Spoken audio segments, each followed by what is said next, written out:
Vampire, succube, Dracula, Buffy, voici un mood board spécial Halloween, les vampires sur le podium. Dracula et ses Draculettes, du sang, du kitsch, des femmes fatales ultimes, Raphaël Nix-Segondi vous fait le mood board des vampires dans la mode. Abonnez-vous à la chaîne pour tout voir de la mode. Mood board.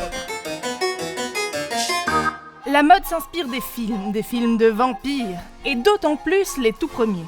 Le duo néerlandais Victor and Rolf fait revivre l'effroyable Nosferatu lors de son défilé haute couture printemps-été 2022. Comme dans le film de 1922, le premier aperçu qu'on a sont les ombres gigantesques projetées sur le décor.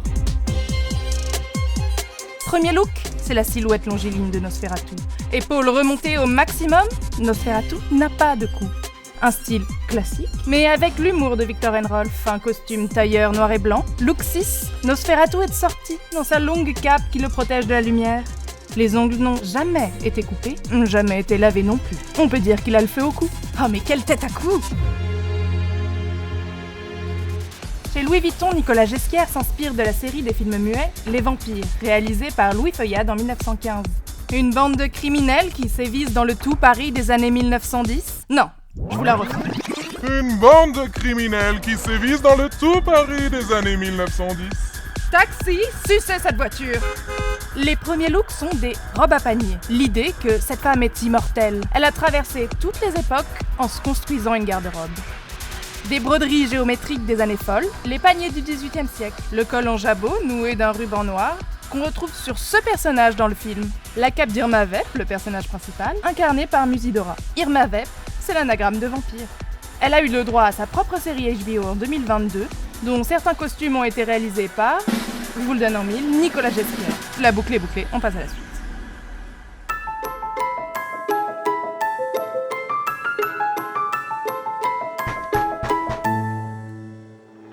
L'ultime vampire, c'est évidemment Dracula. le lugubre conte rusé, assoiffé de sang déterré du folklore transylvanien par Bram Stoker en 1897. Il se balade premier degré sur La Chemise, les sacs et sur Wisteria Lane dans le Moschino Horror Show par Jeremy Scott en 2019. Il laisse la marque de ses crocs sur les autres mannequins. Chez Rodarte, c'est Winona Ryder dans le Dracula de Francis Ford Coppola. La coiffure de son personnage Mina Murray, presque à l'identique sur les mannequins. Le défilé s'appelle Delicate Vampire. L'église new-yorkaise du 19e siècle, éclairée à la bougie, les épaules gigots et les collerettes de l'Angleterre du 18e. Premier look, elle est encore la fiancée du journaliste Jonathan Harker. Rencontre avec l'écro de Dracula et, dernier look, la voilà réincarnée en mariée du comte. Chez Jean-Paul Gaultier, haute couture Fall-Winter 2014, elle n'est pas là pour se faire des amis, elle est à la recherche d'un repas. Elle habite avenue des Carpates, au 69. Et clairement, pas besoin de digicode. Créature immortelle, elle en a mis plein sa robe, les gouttes de sang sur la gorge. Du sang ou des rubis? En bonus, Conchita Wurst en comtesse Dracula.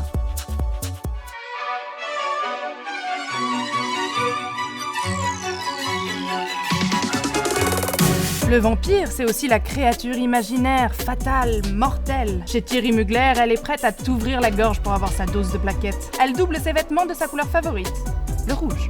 C'est une chimère maléfique. Elle devient succube dans le Mugler de Casey Cadwallader. Sa beauté est fatale. Mise en scène, levée de rideau, oui.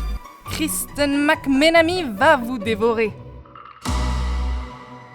Chez Alexander McQueen en 1996, la référence, c'est Catherine Deneuve dans Les Prédateurs de 1983 par Ridley Scott.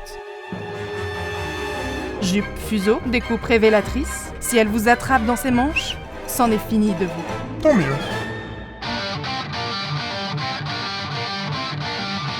On retrouve aussi la vampire gothique dans le Anne de Meulemester des années 1990. Tout est très Only Lovers Left Alive, le film de Jim Jarmusch. Si on fouillait dans le placard des vampires Adam et Ève, on ne trouverait que du Anne de Meulemester. Chez Versace par qui?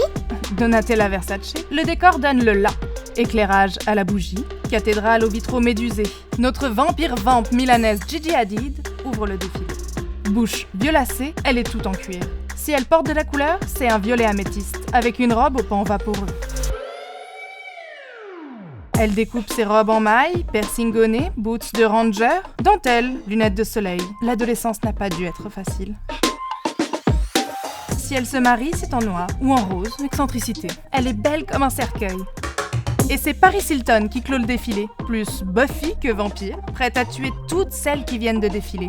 Buffy, qu'on retrouve aussi chez GCDS. Elle a pris les dents de ses victimes buveurs d'hémoglobine pour orner ses escarpins. Voilà, c'était mon moodboard Vampire dans la mode. Je suis Raphaël Nixegondi. Abonnez-vous à la chaîne pour tout voir de la mode. Et joyeux Halloween! Allez sur fashionmoodboard.com pour des tonnes d'articles gratuits pour remplir votre Moodboard!